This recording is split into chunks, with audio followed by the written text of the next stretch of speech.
Hotep à tous, bien-aimés frères et sœurs. Comment les États-Unis et les pays européens ont piégé M. Zelensky? On l'a mis dans de sales draps. Vous savez, samedi dernier, les États-Unis ont autorisé Zelensky à utiliser les armes américaines, comme notamment les attaques MS, pour frapper en profondeur sur le sol russe.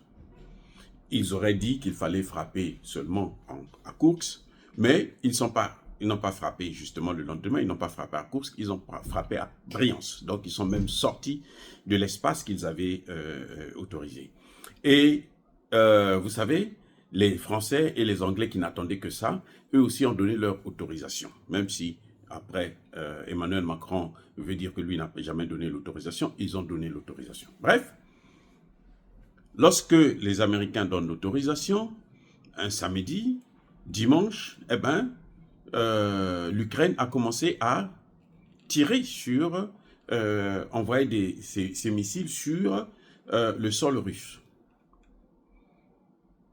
Le même jour, vous savez, ce que les Américains ont fait, ils demandent à leurs ressortissants de quitter l'Ukraine.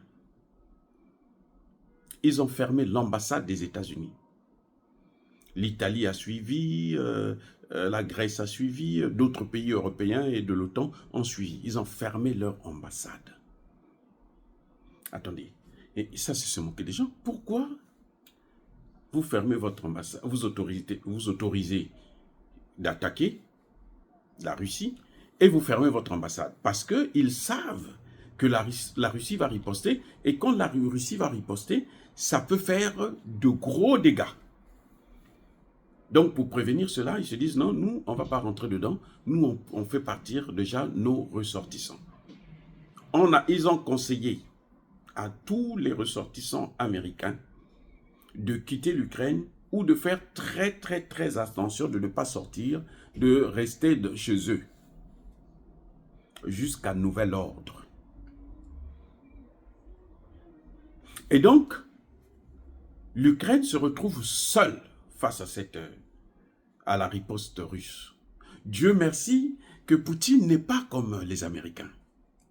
Poutine ne fait pas la guerre comme font les Américains lorsqu'ils sont partis en Irak, en Libye, en Yougoslavie et tout, où c'est un tapis de bombes, on largue pendant 24 heures sur 24 sans arrêt. Tout ce qu'ils ont, tous les stocks là, ils viennent déverser ça. Non, Poutine ne fait pas ça.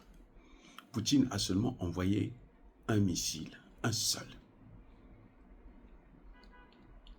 Un missile intercontinental. Eh oui, c'est un missile balistique qui se déplace à la vitesse Mach 10, ce qui équivaut à 1,5 et 3 km par seconde.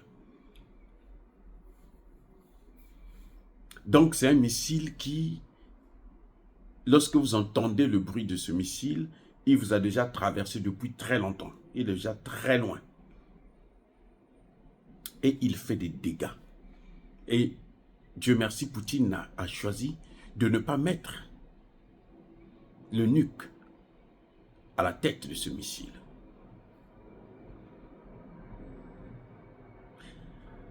Alors, pourquoi mettre l'Ukraine dans une telle situation? Je vous avais déjà dit que, bien entendu, ils veulent boycotter le prochain mandat de Biden, qui avait dit que, de Trump plutôt, qui avait dit que moi, en une journée, je veux régler cette crise.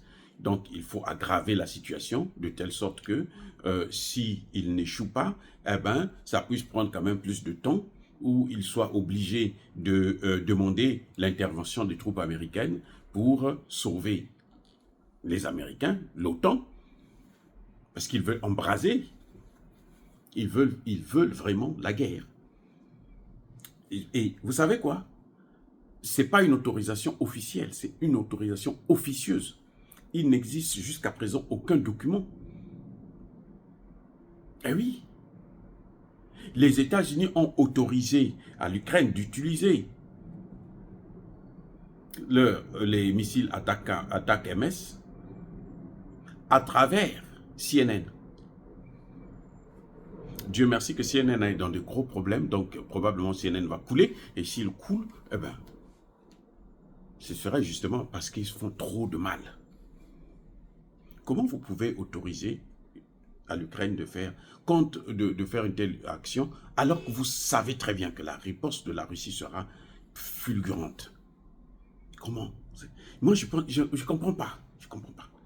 C'est tellement, tellement ridicule. C'est tellement mesquin. C'est une folie de se comporter ainsi.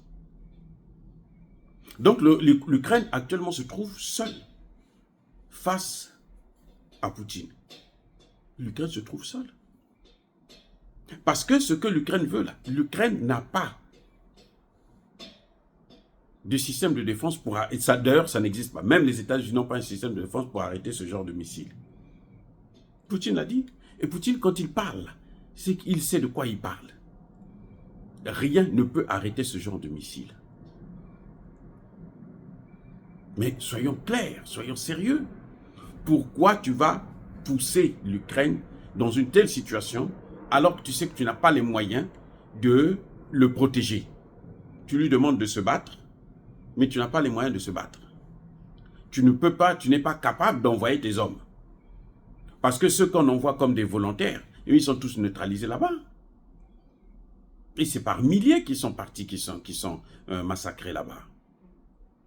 Il faut que ça s'arrête un jour. Ça ne peut pas continuer comme ça. Voilà, bien-aimés frères et sœurs, ce qui se passe actuellement et le comportement, l'attitude de Joe Biden qui a mis Zelensky et l'Ukraine dans une situation difficile. Et là, il n'y aura pas de négociation tant que Poutine ne va pas atteindre ses objectifs. Vous allez voir, il n'y aura pas de négociation. Et comme par hasard, ça n'a même pas freiné l'évolution de l'armée russe. Oui, il continue à grignoter du terrain tous les jours qui passent. Zelensky était à Pokrovsk hier et il a fait aussi, comment vous appelez ça là, Kourakov, mais c'est pour rien, c'est le tourisme qu'il est en train de faire. C'est des villes qui vont tomber, forcément. Voilà, c'est pas le courage, mais c'est l'idiotie d'exposer autant d'hommes. Oh, bien aimés frères et sœurs, dire cela, c'est inciter à la haine ou à la violence. Non, nous voulons que la paix revienne dans la région, mais que ça se passe dans le respect de la souveraineté, de la sécurité, surtout, de la Russie. Pourquoi les États-Unis doivent s'étendre dans le monde entier? Maintenant, il y a même l'OTAN en Afrique. Même en Afrique, il y a l'OTAN. Mais qu'est-ce que l'Afrique a fait à voir avec ça? Qu'est-ce que l'Afrique a fait aux Américains, aux Européens? Ce sont les Africains qui subissent toujours. Ce sont eux qui viennent nous détruire, qui nous ont amené le terreau, qui ont détruit la Libye, qui ont foutu tout en l'air. La guerre du Biafra, tout le monde sait que c'est la France. Donc, qu'est-ce que nous avons à voir avec ça? Mais ils nous amènent quand même des bases militaires de l'OTAN. Vous voyez, c'est tellement, tellement ridicule hein, de se comporter comme ça. Et je crois que cette fois-ci, ils sont tombés sur un os. Parce que la Russie ne cédera à rien de ses objectifs. Je peux vous le garantir. Poutine ne cédera à rien. Et Poutine est prêt à se battre contre tout ce monde-là. Contre l'OTAN. Il est prêt à les affronter. Eh oui, il est prêt à les affronter. Et en envoyant ce missile intercontinental, c'est un message, parce que les missiles intercontinentaux, ce sont des missiles qui peuvent aller jusqu'à 12 000 km. Donc, Poutine, depuis la Russie, peut toucher, peut frapper n'importe quelle capitale du monde entier. Les gars, soyez bénis, abondamment bénis par le Dieu des Kémites et par nos ancêtres angélisés. Mais que tous ceux qui persécutent le continent africain, le pillent, le déstabilisent, qu'ils soient noirs, blancs, chinois, arabes, juifs, indiens ou qui qu'ils soient punis, maudits, foudroyés, neutralisés, écrasés, par le Dieu des Kémites et par nos ancêtres angélisés. Vive l'Afrique éternelle, j'ai dit et j'assume.